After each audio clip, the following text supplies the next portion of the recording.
Conozca más allá de sus vidas públicas. Acompáñenos en Perfiles.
Al verlos tomar el sol en el Museo Aeroespacial Gosford de la Real Fuerza Aérea, es difícil ponerlos en perspectiva.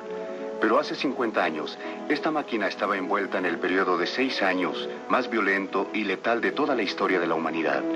Hace 50 años, el Messerschmitt 410 era una de las armas de agresión con las cuales Adolfo Hitler planeaba someter al mundo occidental.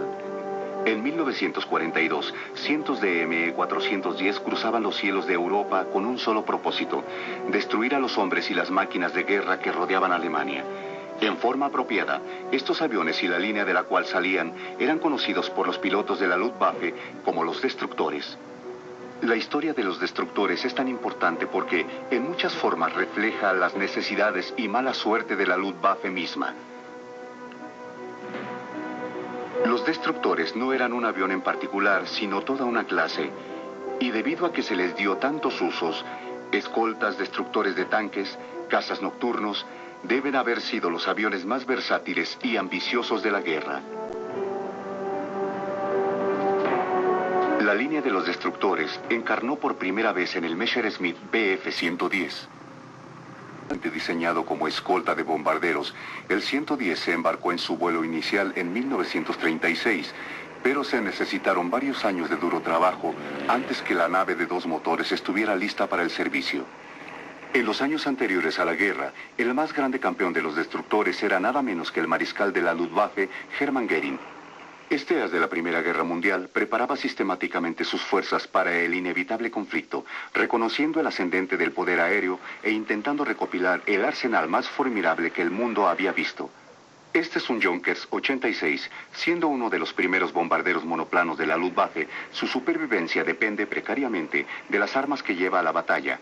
Esa vulnerabilidad indujo a los planificadores militares a buscar la forma de dar a los costosos bombarderos, como el 86, una mejor oportunidad de regresar. Cuando los motores más poderosos entraron en escena, surgió la esperanza de que la próxima generación de bombarderos alemanes pudiera realmente derrotar a los enemigos. El Dornier Do-17 fue el resultado de ese optimismo. Construido con un blindaje sumamente liviano, para un bombardero, el avión resultaba bastante ágil. Debido a su curiosa forma, el Do-17 pronto fue apodado el lápiz volador por los pilotos que lo volaban. El pariente más próximo del Dornier en esa época era un bombardero bastante avanzado, el Heinkel HE-111. Los estrategas alemanes fantaseaban acerca de que, en el conflicto venidero, flotas de esos aviones de guerra gobernarían los cielos y poco después el suelo bajo esos cielos. Pero con estas esperanzas llegaron las preocupaciones. Las lecciones aprendidas, pagadas con la vida de los aviadores, habían enseñado a la Luftwaffe que estos rápidos bombarderos eran aún muy vulnerables ante el fuego enemigo. La solución era clara: los bombarderos necesitarían cazas de largo alcance para que los escoltaran. Solo entonces podrían ser derrotados los sorpresivos ataques de los caza enemigos. La idea de una escolta de cazas de largo alcance no era completamente nueva. En Norteamérica, la Bell Aircraft había luchado con el concepto y había encontrado su propia respuesta. Las grandes distancias requeridas en esas misiones solo serían posibles con un gran avión bimotor, aún más grande que muchos bombarderos de la época. El Airacuda fue el primer esfuerzo de Bell en esa dirección y mostraba varias características novedosas, incluyendo varias hélices colocadas en la parte de atrás de las alas. Esto permitía que la barquilla delantera de cada motor escondiera el aguijón de una ametralladora y de un cañón de grueso calibre. El enorme caza nunca llegó a la línea de producción, pero el siguiente producto de la compañía, el Airacobra P-39, sí lo hizo para llevar miles de pilotos rusos al combate en el frente oriental. Con la tecnología existente, aún no era posible un caza bimotor efectivo. En esa época, la tecnología dictaminaba que un avión, al menos un avión de alto desempeño, debía estar construido casi completamente con metales. Aluminio, acero. Ese era el material para los aviones militares. En la fabricación de aviones, la madera estaba siendo rápidamente relegada al pasado. Y para finales de los años 30, la transición casi se había efectuado. Aún así, había quienes favorecían la liviandad proporcionada por la construcción de madera. Futuros diseños reivindicarían su posición. Esta sorprendente nave aérea fue diseñada por el famoso holandés Anthony Fokker. Designada como el modelo G1, era más conocida como Mower, la podadora de césped. Y desafortunadamente sus objetivos nada tenían que ver con el ruido que hacía, más bien indicaban que sus armas harían cualquier cosa en el camino. De 2 motores, varios asientos, varias misiones. Cabían el concepto de los destructores perfectamente. El diseño de Fokker era extremadamente ágil, algo de lo cual muy pocos destructores podían alardear. Irónicamente, esto se debía en parte a las alas de madera del avión. Desafortunadamente, para los holandeses, se habían ido muy pocos en el momento de la invasión alemana.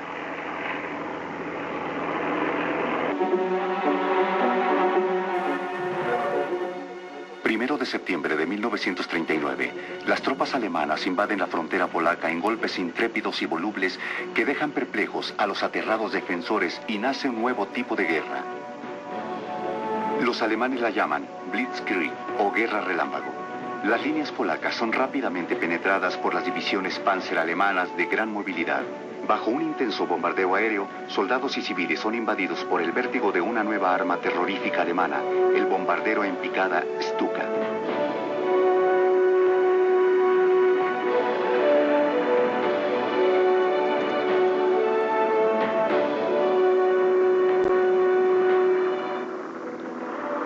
Los bombarderos alemanes bimotores, impunes ante la anticuada fuerza aérea polaca, volaban libremente y sembraban la destrucción en las ciudades polacas. El Messerschmitt 110, liberado de sus deberes como escolta, fue capaz de tomar la ofensiva como avión de ataque a tierra.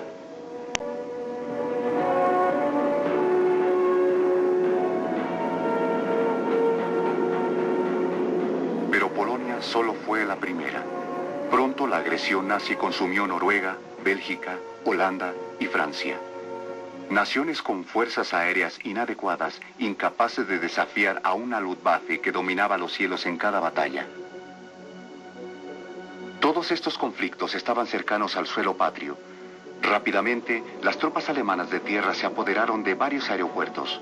Otros se perdieron por simple incompetencia. Pero a medida que la guerra se extendía, los comandantes aliados aprendieron las duras lecciones.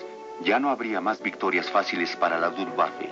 El próximo blanco era Gran Bretaña, salvada del destino del resto de Europa por una angosta franja de agua, el Canal de la Mancha. Igualmente importante, los británicos tenían la Real Fuerza Aérea. Si Alemania pretendía poner a Gran Bretaña de rodillas, los destructores Messerschmitt tendrían que escoltarlos. Los británicos tenían otro as en la manga, uno muy ingenioso, el radar. Con él, los combatientes de la RAF podían casi invariablemente localizar a los bombarderos que se acercaban. Había llegado el momento de la confrontación entre los Spitfire y la RAF, y las aún no probadas escoltas de Goering. Atrapados momentáneamente sin escolta, los bombarderos alemanes como este HE-111 eran presa fácil. Cerca y con la ventaja de la altura, atacaban los Spitfire a los 110 que estaban prestos a defender a los bombarderos. Pero esta película, tomada con una cámara automática desde un 110, muestra la principal falla de los destructores. Más de 90 kilómetros por hora más lentos que el avión británico, nunca podían sobrepasar las maniobras de los aviones de un solo motor. El Spitfire simplemente volaba fuera de su alcance. En unos cuantos desesperados días, la teoría de Goering sobre los destructores fue probada y abandonada. A pesar de sus fracasos en Inglaterra, los destructores, actuando como aviones de ataque terrestre, lograron su objetivo. Durante la invasión a Rusia, desempeñaron un papel vital en los ataques que prácticamente aniquilaron a la Fuerza Aérea Rusa. Durante la guerra, Goering dejó mucha de la planeación a largo plazo en manos de otro as de la Primera Guerra Mundial, Ernst Udet, que vemos aquí a la izquierda. Goering se lo pidió. Había sido su camarada en el escuadrón de guerra de Richthofen. Y le ordenó, tal vez lo forzó a entrar en la nueva Fuerza Aérea Alemana. Tienes que venir, tú como héroe de la Primera Guerra Mundial, tienes que tomar este lugar. Él lo hizo y tuvo suerte. Su vida era volar y luego fue puesto en una posición donde tenía que planificar todos los nuevos desarrollos y aplicar una política sobre nuestros armamentos y equipos. Y tal vez esa fue una carga demasiado pesada para sus espaldas. Y luego creo que más bien él era un cosmopolita. Y puedo imaginar que no se sentía muy feliz en esta estricta situación política en que lo habían puesto. Udet fue muy importante en el desarrollo del primer bombardero en picada de la Luftwaffe, el Henschel 123. Originado en un concepto norteamericano, el biplano Henschel permaneció en servicio durante casi toda la guerra.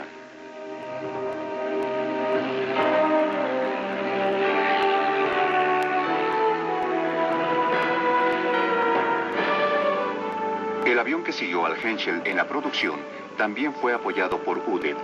Como bombardero en picada de la siguiente generación, para millones, llegó a representar el terror nazi en los primeros años de la guerra. Es extraño pensar que el Stuka 87 de Junkers estaba casi pasado de moda cuando se inició la guerra. En tiempos de guerra, y a menudo, también en tiempos de paz, difícilmente existe un avión en servicio cuyo reemplazo no esté en el respirador en alguna parte. Pero cuando la Luftwaffe empezó a buscar un avión para reemplazar al Stuka, no tuvieron que ir muy lejos.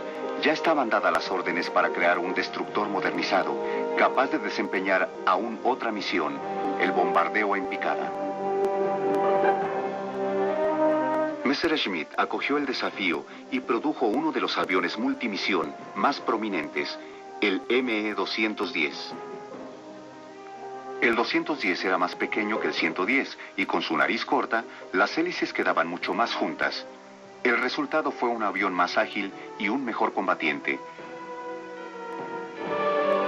La nueva cubierta era para una tripulación de 2 hombres. Mejoró enormemente la visibilidad hacia abajo durante los ataques a tierra.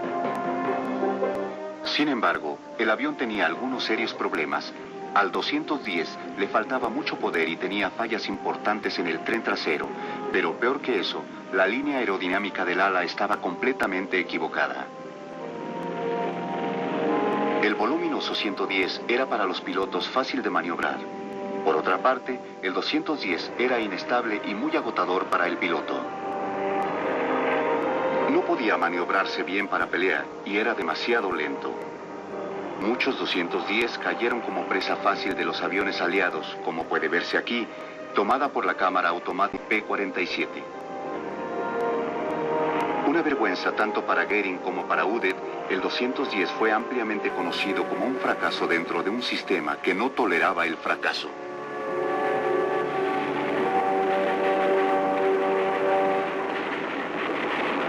Goering en esa época tenía muy mala reputación en toda la Fuerza Aérea. Era un hombre pomposo. Le gustaba alardear y representar lo que no era. Para ser justos, tal vez fue un gran organizador antes de la guerra. Llevó a cabo varios programas políticos y económicos, pero por cierto no era un estratega. En cuanto al combate aéreo, Alas del Luftwaffe continuará en The Discovery Channel. La necesidad por la supervivencia ha tejido siglos de vida en común entre el hombre y el reino animal. De este matrimonio natural han nacido culturas, creencias, normas sociales, mitos y leyendas que proliferan la historia de pueblos y países. Entre en los contornos naturales donde se decide el destino animal, solo en el Discovery Channel. La luz del saber llega a todos por igual en Equinoccio. Su mente se excitará por el poder de nuestra especie. Sus nervios se sacudirán por la fuerza de la naturaleza. Su espíritu se elevará a una nueva conciencia. Una serie de televisión como solo nosotros les podemos ofrecer. Seguimos haciendo historia con Equinoccio, solo en el Discovery Channel. Llegando a extremos, rompiendo barreras,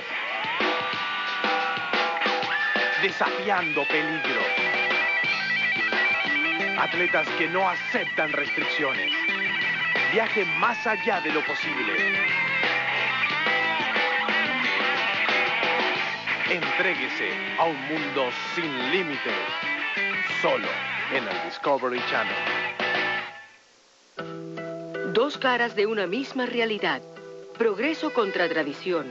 El nuevo siglo nos trae el resquebrajamiento de nuestras identidades. Conozca a unos niños que habitan en las aldeas nativas de la Patagonia. Jovencitos que han descubierto en las computadoras un sorprendente vínculo con el resto del mundo. Esta semana en Identidades, Licanco, Niños en la Red. Solo en el Discovery Channel. Alas del Luftwaffe continúa en The Discovery Channel. El Messerschmitt ME-410 no se distinguía de su predecesor. Resolver las dificultades de conducción del 210 fue un gran esfuerzo durante el cual el ala y las superficies de control fueron leve pero sustancialmente refinadas. El resultante 410 fue un avión mucho mejor equilibrado y fue con mucho el más avanzado de los destructores. También sería el último de su tipo.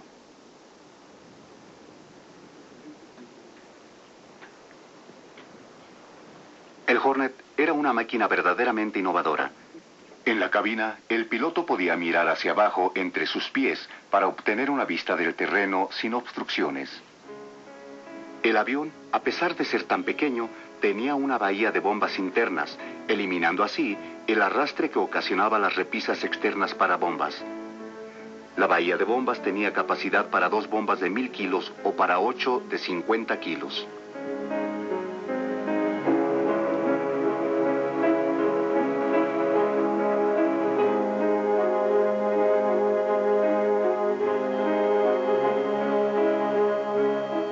Además de esta carga mortal, había espacio para armas adicionales, gracias a 4 puntos duros montados detrás de la bahía de bombas. Los radiadores del motor estaban en la plancha exterior de cada ala. Aletas movibles controlaban el flujo de aire.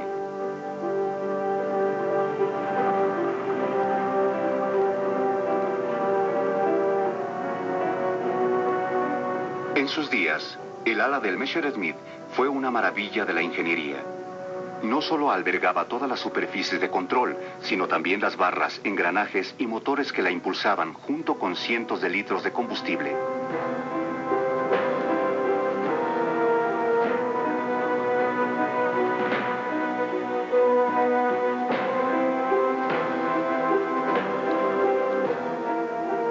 Estas eran las bases del borde de ataque, adoptadas en la mayoría de los diseños de Messerschmitt. Y estos son los frenos de picada.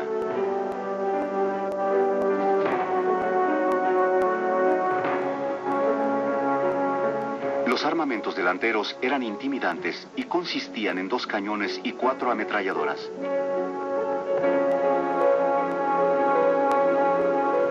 El aguijón defensivo del destructor estaba controlado por el radio operador del 410. Un sistema automático proporcionaba al artillero un amplio espectro de fuego hacia arriba y hacia abajo. El fuego hacia atrás y hacia los lados del avión estaba proporcionado por estas barbetas articuladas para ametralladora. El primer destructor llevaba una sola ametralladora.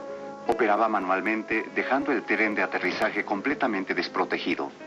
El Messerschmitt 410 presentaba la amenaza de un arma mucho más letal para atacar a los caza enemigos.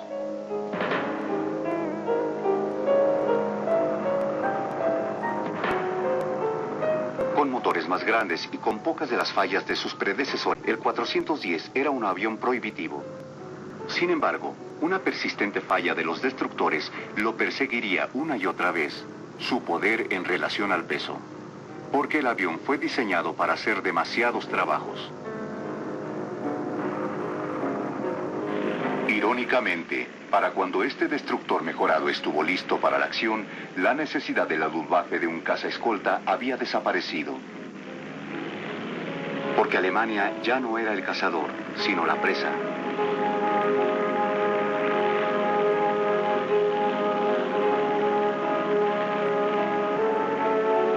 A medida que la guerra progresaba, los destructores Messerschmitt se vieron obligados a servir como defensores. En ese rol, su masivo poder de fuego pronto devastaría las formaciones de bombarderos norteamericanos.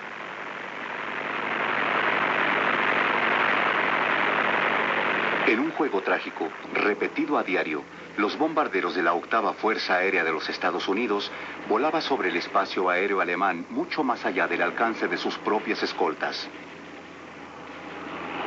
Se tenía la esperanza que el poder defensivo de los liberadores y los B-17, volando en cerradas y apretadas formaciones, desanimarían a los caza alemanes que los esperaban. Esta dramática película tomada con la cámara automática de un destructor muestra los frecuentes resultados.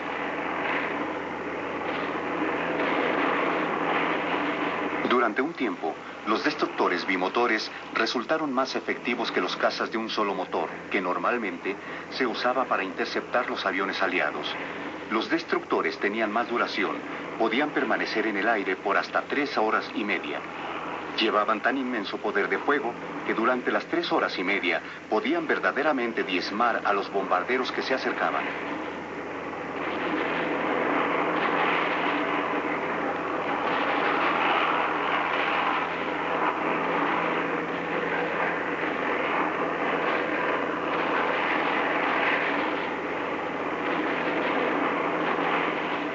Esta ventaja sería de corta vida. El rango de vuelo de los escoltas norteamericanos crecía constantemente y encuentros cercanos podían hacer pedazos a los Messerschmitt.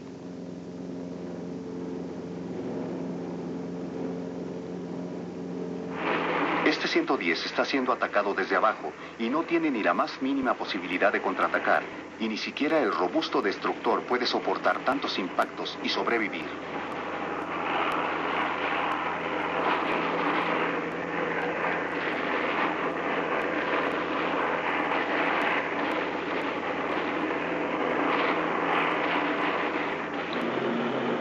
Aunque los destructores sufrieron bastante en manos de los cazas diurnos norteamericanos, había otra tarea en la que estarían a mano. El radar era una de las pocas tecnologías en las cuales los alemanes se habían quedado bastante atrás de los aliados. Sin embargo, uno de sus éxitos fue el radar Liechtenstein, con sus 3 grandes antenas astadas. Hacer uso del ultrasecreto Liechtenstein significaba disponer de un lugar para un técnico especialmente entrenado, y el destructor biplaza era ideal. Una vez instalado el radar, el avión resultaba ser un caza nocturno verdaderamente mortal. Una idea brillante que los británicos casi rechazaron y que solo sobrevivió debido a la escasez de metal que durante la guerra. El Mosquito no era realmente un destructor.